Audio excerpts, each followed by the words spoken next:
Bismillahirrahmanirrahim.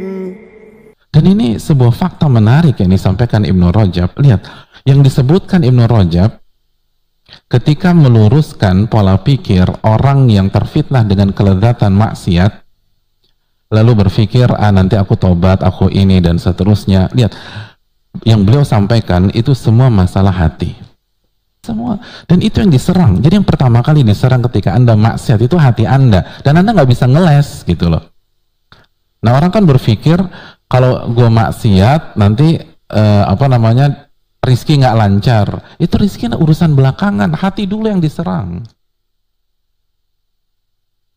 Nanti proyek nggak dapat, nanti nggak lulus UN dan seterusnya. Enggak. Hati dulu yang diserang. Dan itu separah-parahnya musibah. Sebagaimana dijelaskan Malik bin Dinar, nggak ada hukuman yang paling parah, yang paling tragis dibanding hati Anda dikeraskan oleh Allah Subhanahu wa Ta'ala. Karena begitu hati kita bermasalah, semuanya bermasalah. Wa idza fasadal jasadu kullu. Itu tadi. Jadi itu asumsi Anda, karena begitu hati Anda di detik Anda maksiat bermasalah, kata Nabi apa?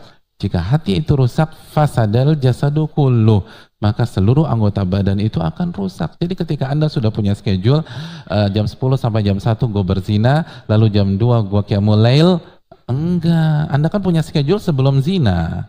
Begitu zina, fasad tuh, hati Anda diserang jadi fasad. Jadi rusak tuh hati. Pas hati rusak, semuanya rusak. Habis tuh. Dan sakitnya itu lebih parah daripada kenikmatannya, lebih parah, kesian. Lihat orang maksiat tuh kesian. Tapi kan itu tadi yang membuat terpukau adalah pembahasan kita pada pertemuan yang lalu. Orang awam itu, orang awam frame-nya kepada apa hadirin? Orang awam. Orang awam itu frame-nya, kacamatanya selalu tertuju pada hal-hal physically.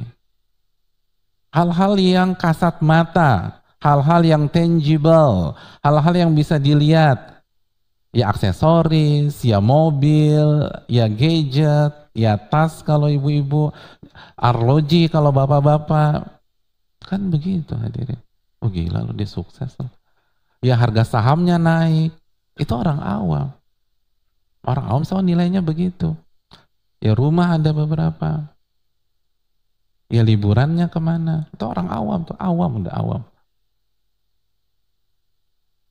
Tapi ahli ilmu melihat ke apa? Takdir. Kok takdir? Ahli ilmu melihat ke mana? Ke batin.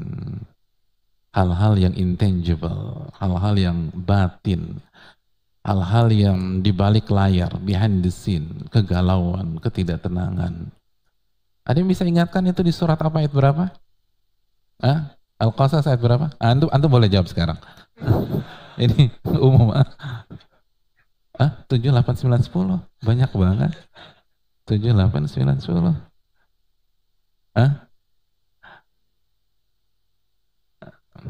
79 sampai 80. 79 sampai 80.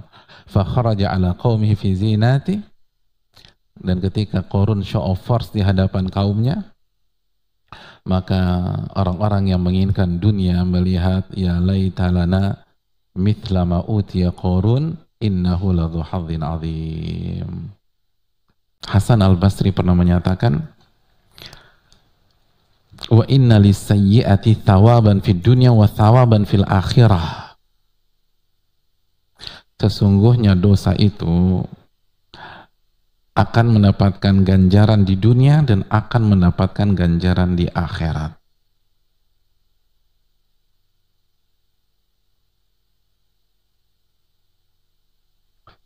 Kena tuh. Dari mana Hasan al-Basri membuat kesimpulan demikian? Dari ayat Al-Quran surat At-Tur ayat 47. Wa inna lilladzina zalamu adzaban duna dzalika walakinna aktsarahum la ya'lamun.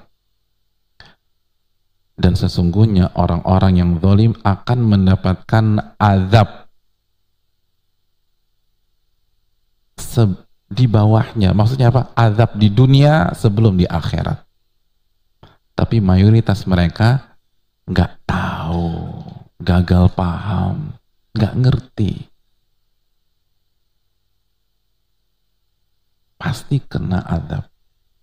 Jadi pasti ada azab di dunia, azab di akhirat.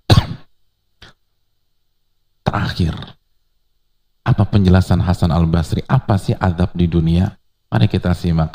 Kata Hasan al-Basri, azab di dunia al-ama fid din wal-zalamatu fil qalbi wal-wahnu fil badani ma'uqubatin wa naqamat. Buta terhadap agama. Itu yang pertama. Buta terhadap agama. Jadi dia kaya apapun, sebanyak apapun rumahnya, sekuat apapun bisnisnya, ketika dia nggak ngerti agama, itu azab di dunia. Azab di dunia. Jangan kagum sama orang begitu. Itu azab tuh. Kesian harusnya. Ini kita kagum. Jangan kagum. Kesian, didoain.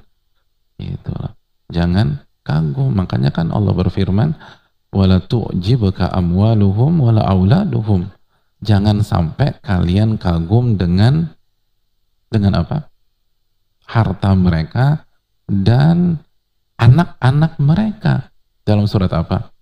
At-Taubah ayat 55 kalau nggak salah ya. Jangan kalian kagum, nggak boleh kalian kagum. Fala tu'jibuka. Maka jangan kalian kagum dengan harta mereka dan anak-anak mereka. Kenapa? Innama yuridullahu liyu'adzibahum biha fil hayatid dunya. Karena Allah ingin mengadab mereka dengan harta tersebut di dunia. Jangan kagum. Salah satu bentuk mereka nggak ngerti agama. Kesian. Kesian. Jadi kalau ketemu, alhamdulillah, gue udah punya ini, gue punya itu. Cabang gue udah ada 30 di Jakarta, 70 di Jawa. Tapi dia nggak tahu rukun Islam, rukun iman. Tuh adab tuh. Jadi jangan kagum, kesian. Gue ikut kesian sama lo ya gitu, kesian. Kesian deh tuh. Gue doain lo, semoga dapat hidayah, bisa belajar. Jadi orang ke situ tuh kesian. Buta terhadap agama itu azab. Karena dengan agama kita mendapatkan kebahagiaan. Dengan agama kita terhindar dari azab kubur. Dengan agama kita terjauhi dari siksa api neraka.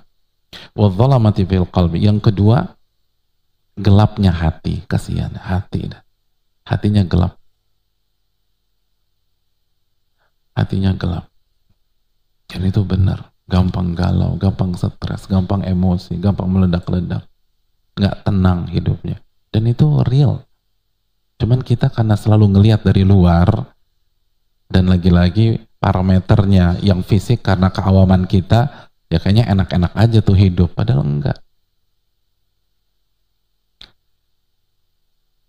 Dan yang terakhir kata wal wahnu fil badan, dan lemahnya badan, baru setelah itu fisik diserang.